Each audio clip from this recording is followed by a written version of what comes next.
ನಾಗರ ಹಾವೊಂದು ತನ್ನ ಆಹಾರ ಎಂದು ಭ್ರಮಿಸಿ ಚಾಕುವನ್ನು ನುಂಗಿ ನಂತರ ಹೊರ ಹಾಕಲಾರದೆ ವಿಲವಿಲ ಒದ್ದಾಡಿದ ಘಟನೆ ಕುಮಟಾ ತಾಲೂಕಿನ ಹೆಗಡೆಯ ಗೋವಿಂದ ನಾಯ್ಕರ ಮನೆಯಲ್ಲಿ ನಡೆದಿದೆ. ಗೋವಿಂದ ನಾಯ್ಕರ ಅಡುಗೆ ಮನೆಯ ಗೋಡೆಯಲ್ಲಿದ್ದ ಚಾಕು ಹೇಗೋ ಹೊರಕ್ಕೆ ಬಿದ್ದಿದ್ದು ಅಲ್ಲಿ ಹಾವು ಓಡಾಡುತ್ತಿರುವುದರಿಂದ ಹೊರಕ್ಕೆ ಹೋಗಲು ಹೆದರಿದ್ದರು. ಕೆಲ ಹೊತ್ತಲ್ಲೇ ಚಾಕು ಕಣ್ಮರೆಯಾಗಿದ್ದು ಅಲ್ಲೇ ಹಾವು ಕೂಡ ಏನೋ ತಿಂದು ವಿಶ್ರಾಂತ ಸ್ಥಿತಿಯಲ್ಲಿದ್ದು ಹಾವು ಹೋಗಲು ಎಂದು ಕೆಲ ಹೊತ್ತು ಸಮಯ ನೀಡಿದರೂ ಹಾವು ಹೋಗಿರಲಿಲ್ಲ. ಚಾಕು ಇಲ್ಲದಿದ್ದದನ್ನು ನೋಡಿ ಅನುಮಾನಿಸಿ ಉರಗತಜ್ಞ ಪವನ್ ನಾಯ್ಕ್ ಅವರಿಗೆ ಮಾಹಿತಿ ನೀಡಿದ್ದು ಸ್ಥಳಕ್ಕೆ ಬಂದು ಪರಿಶೀಲಿಸಿ ಅದು ಚಾಕು ನುಂಗಿದೆ ಹಾಗೂ ಚಾಕುವಿನ ತುದಿ ಎದೆಯ ಹತ್ತಿರ ಸಿಲುಕಿದ್ದು ಹೊರಹಾಕಲು ಒದ್ದಾಡುತ್ತಿರುವುದನ್ನು ಕಂಡುಬಂದಿದೆ.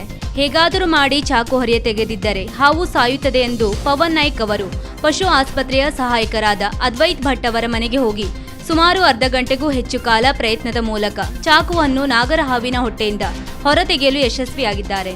ನಂತರ ಹಾವನ್ನು ಸುರಕ್ಷಿತ ಸ್ಥಳದಲ್ಲಿ ಬಿಡುಗಡೆಗೊಳಿಸಿದ್ದಾರೆ.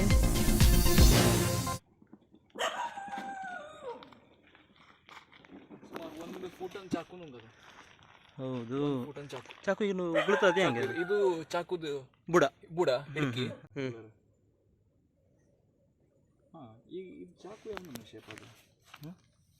ಚಾಕು ಇಲ್ಲ ಹೆಂಗದೆ ಅಂದ್ರೆ ಕಚ್ಚು ಕಚ್ಚದೆ ಮಾರದು. ಅದಕ್ಕಾಗಿ ನಂಗೆ ಕಚ್ಚು ಕಚ್ಚಾದ್ರೂ ಪೂರಾ ಕಚ್ಚು ಕಚ್ಚಿಲ್ಲ.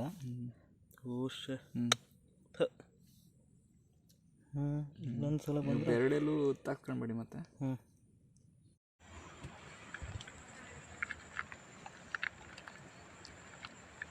ಕೆಳಗೆ ಮಾಡಿ, ಕೆಳಗೆ ಮಾಡಿ, ಫುಲ್ ಕೆಳಗೆ ಮಾಡಿ, ಫುಲ್ ಕೆಳಗೆ ಮಾಡಿ, ಕೆಳಗೆ ಮಾಡಿ, ಕೆಳಗೆ ಮಾಡಿ.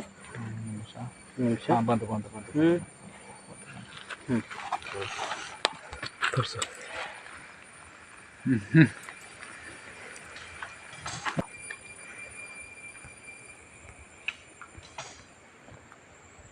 ವೀಕ್ಷಕ ಮಹಾಪ್ರಭುಗಳೇ, ನಮ್ಮ ಚಾನಲ್ ಅನ್ನು ಸಬ್ಸ್ಕ್ರೈಬ್ ಮಾಡಿ, ಶೇರ್ ಮಾಡಿ, ಪ್ರೋತ್ಸಾಹಿಸಿ.